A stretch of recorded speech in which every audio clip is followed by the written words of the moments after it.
அனைவருக்கும் வணக்கங்க. இன்னைக்கான ஆன்மீக பதிவில் நம்ம பார்க்க போகிறது வீட்டில் இருக்கக்கூடிய பல்லியை பற்றி தெரிஞ்சுக்க போகிறோம். பொதுவாக வீட்டில் பல்லி எல்லார் வீட்லேயுமே பல்லிகள் அப்படிங்கிறத இருக்கத்தான் செய்யும். ஏன்னா பல்லி சில விஷயங்களை குறிப்பால் நமக்கு உணர்த்தும் அப்படின்னு சொல்லலாம்.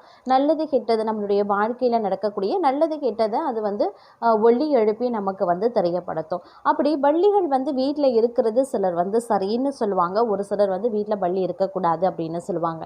இதில் எது உண்மை அப்படிங்கிறத பற்றி பார்க்க போகிறோம். அதை தொடர்ந்து வீட்டில் பார்த்தீங்க அப்படின்னா நிறைய அறைகள் இருக்குது. சமையல் அறை, பூஜை அறை, படுக்கை அறை, ஹால் அப்படின்னு சொல்லிட்டு நிறைய அறைகள் இருந்தாலும் ஒவ்வொரு அறையில் இருக்கக்கூடிய பள்ளிக்கும் ஒவ்வொரு மகத்துவம் இருக்கிறது, ஒவ்வொரு பலன்கள் சொல்லப்படுது. அந்த வகையில் வீட்டினுடைய பூஜை அறையில் பள்ளி இருக்குது அப்படின்னா அது என்ன விஷயமாக கருதப்படும், வீட்டில் பூஜை அறையில் பள்ளி இருக்கலாமா கூடாதா அப்படிங்கிற மாதிரியான பல முக்கிய தகவலை தாங்க இன்னைக்கு வீடியோவில் நாம் தெரிஞ்சுக்க போகிறோம். ஸோ இந்த பதிவு உங்களுக்கு மிக பயனுள்ள விகிதத்தில் இருக்கும். வீடியோவை ஸ்கிப் பண்ணாமல் கடைசி வரைக்கும் பாருங்கள். வீடியோக்குள்ளே போகிறதுக்கு முன்னாடி இது வரைக்கும் நீங்கள் நம்ம சேனலை சப்ஸ்கிரைப் பண்ணலை அப்படின்னா உடனே சப்ஸ்கிரைப் பண்ணிக்கோங்க. அப்படியே பக்கத்தில் இருக்கக்கூடிய நோட்டிஃபிகேஷனுக்கான பில் பட்டனையும் ப்ரெஸ் பண்ணிக்கோங்க. சரி நேயர்களே, வாங்க வீடியோக்குள்ளே போகலாம். வாயில்லா ஜீவன்களுக்கு எப்போதுமே நமக்கு நடக்கக்கூடிய நல்லது கெட்டதை முன்கூட்டியே தெரிந்து கொள்ளக்கூடிய சக்தி இருக்கும் அப்படின்னு பெரியவர்கள் சொல்லுவாங்க. மனிதர்கள் கண்ணுக்கு தெரியாத விஷயங்கள் கூட வாயில்லா ஜீவன்களுக்கு தெரியும். நாய், பூனை, பசுமாடு, பறவைகள் அப்படின்னு வாயில்லா ஜீவன்களை வீட்டில் வளர்க்கும் பழக்கமும் நம்ம இடத்துல பாரம்பரியமாகவே தொன்று தொட்டு இருக்குங்க. காலம் காலமாக வீட்டிற்கு வரக்கூடிய கஷ்டத்தை இந்த வாயில்லா ஜீவன்கள் தன் அகத்தை ஏற்றுக்கொள்ளும். வீட்டிற்கு ஒரு துன்பம் வரும் சமயத்தில் வீட்டில் இருக்கக்கூடிய நாய், பசு அல்லது பறவை அல்லது ஏதோ ஒரு உயிரினம் நாம் வளர்க்கக்கூடிய ஒரு வாயில்லா ஜீவன் நமக்காக உயிரை விடும் அப்படின்னு சொல்லுவாங்க. இதை அனுபவத்திலையும் நாம் பார்த்துருப்போம். இப்படி வாயில்லா ஜீவன்களுக்கும் நமக்கும் எப்போதுமே ஒரு பந்தம் இருக்கிறது. அதே போல தாங்க பள்ளியும். நம்மளுடைய வாழ்வின் நல்லது கெட்டது சொல்லக்கூடிய சக்தி இந்த பள்ளிக்கு உண்டு அப்படின்னு காலம் காலமாக நம்பப்பட்டு வருது. நம்ம வீட்டில் இருக்கக்கூடிய பள்ளியை குலதெய்வத்தின் ரூபமாகவும் முன்னோர்களின் ரூபமாகவும் பார்க்கிறோம். பல வீடுகளில் பள்ளி நடமாட்டம் இருக்கும். பள்ளி இல்லாத வீடே இல்லை அப்படின்னு கூட சொல்லலாம். நிச்சயம் ஓரிரு பள்ளியாவது வீடுகளில் இருக்க வேண்டும். அப்போது தான் அந்த வீட்டில் எந்த பிரச்சனையும் இல்லை அப்படின்னு அர்த்தம். அமானுஷ்யமான சக்திகள் இருக்கக்கூடிய இடத்துல பள்ளி நடமாடாது என்பது ஒரு நம்பிக்கையாகவே சொல்லப்பட்டிருக்கிறது. தங்களுடைய வீட்டில் பள்ளி இருக்கிறது அப்படின்னா அதை அப்படியே விட்டுவிடுங்க. உணவுப் பொருட்களில் மட்டும் அது விழாமல் ஜாக்கிரதையாக பார்த்து கொள்ளுங்க. மற்றபடி இருக்கின்ற பள்ளியை அடித்து கொன்று வெளியில் தூக்கி போடக்கூடாது. அது மிகப்பெரிய பாவம். சில பேர் வீட்டில் பீரோவுக்கு அடியில் பூஜை அறையில் சுவாமி படத்திற்கு பின்னாடி பள்ளி இருக்கும். ஆனால் அது சத்தம் எழுப்பாது. இப்படி ஒரு வீட்டில் பள்ளி இருந்து அது சத்தம் எழுப்பலை அப்படின்னாலும் அது ஏதோ ஒரு அபசகுணத்தில் அறிகுறி அப்படின்னே சொல்லலாம். அதே மாதிரி வாரந்தோறும் வெள்ளிக்கிழமை குலதெய்வத்தை நினைத்து வீட்டில் பால் சாம்பிராணி போட்டு அந்த புகையை வீடு முழுவதும் காண்பித்தா 5 வாரம் வெள்ளிக்கிழமை இதே போல இந்த பரிகாரத்தை நீங்கள் தொடர்ந்து செய்து வந்தால் உங்களுடைய வீட்டில் பள்ளி சத்தம் போட துவங்கிடும். ஒரு பாசிட்டிவ் எனர்ஜி உங்களுக்குள்ளே கிடைக்கும். குலதெய்வத்தின் ஆசையும் தங்களுடைய வீட்டிற்கு கிடைக்கும். அதே மாதிரி நீங்கள் சில நல்லது கெட்டதை சிந்திக்கும் போது, சில முடிவுகளை எடுக்கிறதுல தடுமாறும் போது பள்ளி சத்தம் போடும். அப்போது நம்மை அறியாமல் நமக்கு ஒரு பாசிட்டிவ் எனர்ஜி வரும். இந்த வேலையை செய்தால் சரியாக வரும் அப்படின்னு ஒரு தீர்மானத்தை கூட எடுப்போம். இப்படி பள்ளியின் சத்தம் நமக்கு நன்மையைத்தான் செய்கிறது.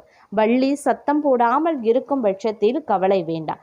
பால் சாம்பிராணி தூபம் போடுங்க. பள்ளி சத்தம் போட்டுக்கொண்டே உங்களுடைய வீட்டில் இருந்தா அது குலதெய்வத்தின் ஆசிர்வாதமும் முன்னோர்களின் ஆசிர்வாதமும் உங்களுக்கு இருக்கிறது என்பதை உணர்ந்து கொண்டே இருப்பீங்க.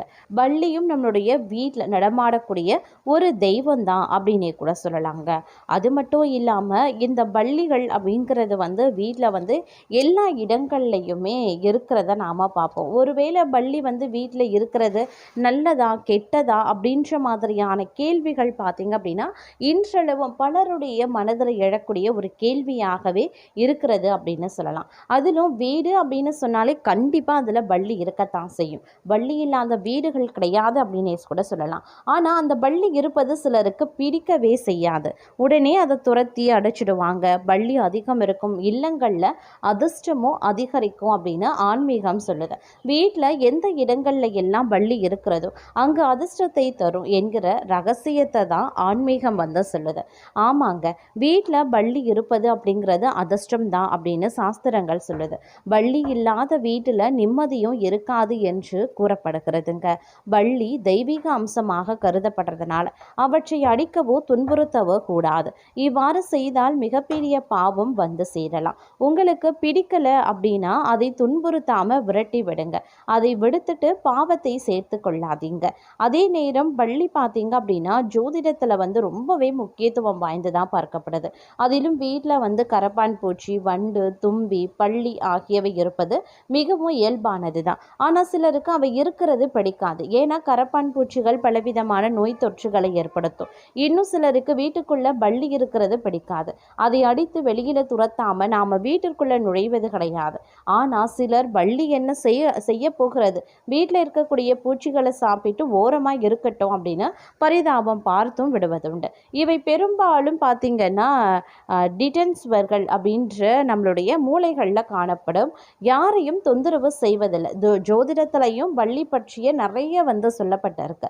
அந்த வகையில் பள்ளியை பார்ப்பது சுபம் என்று சிலர், அசுபம் என்றும் சிலர் வந்து சொல்லுவாங்க. பள்ளியை பார்ப்பது நல்லதா கெட்டதா அப்படிங்கிறத இப்போ நாம் தெரிஞ்சுக்கலாம். பள்ளிகளை கண்டாலே பெரும்பாலானோர் பயப்படுவாங்க. அவற்றை வீட்டை விட்டு வெளியேற்ற முயற்சிப்பாங்க. ஆனால் ஜோதிட நம்பிக்கைகளின்படி பள்ளி பண விஷயங்கள்ல மங்களகரமானதாக கருதப்படுது. அதாவது பள்ளி லக்ஷ்மி தேவியினுடன் தொடர்புடையது. சில மாநிலங்களில் புதிய வீட்டின் வாஸ்து பூஜையில் வெள்ளியில் வந்து பள்ளி சிலைகளை பயன்படுத்தி பூஜை செய்கிறது உண்டு. ஏன்னா பள்ளி வீட்டினுடைய மகிழ்ச்சியையும் செல்வத்தையும் அதிகரிக்கும் அப்படின்னு நம்புகிறாங்க. இவ்வளவு எங்க தமிழகத்தில் பள்ளிக்கு அப்படின்னு ஒரு தனி கோயிலே இருக்குது அப்படிங்கிறது உங்களுக்கு தெரியுமா? வாஸ்து சாஸ்திரங்களின்படி உங்களுடைய வீட்டு பூஜை அறை மற்றும் வரவேற்பு அறையில் பள்ளிகள் தென்பட்டா மிகவும் மங்களகரமானதுங்க. எதிர்காலத்தில் அதிக பணவரவை பெறப்போறீங்க அப்படின்னே சொல்லலாம் அப்படிங்கிறத அந்த பள்ளி குறிப்பிடும்.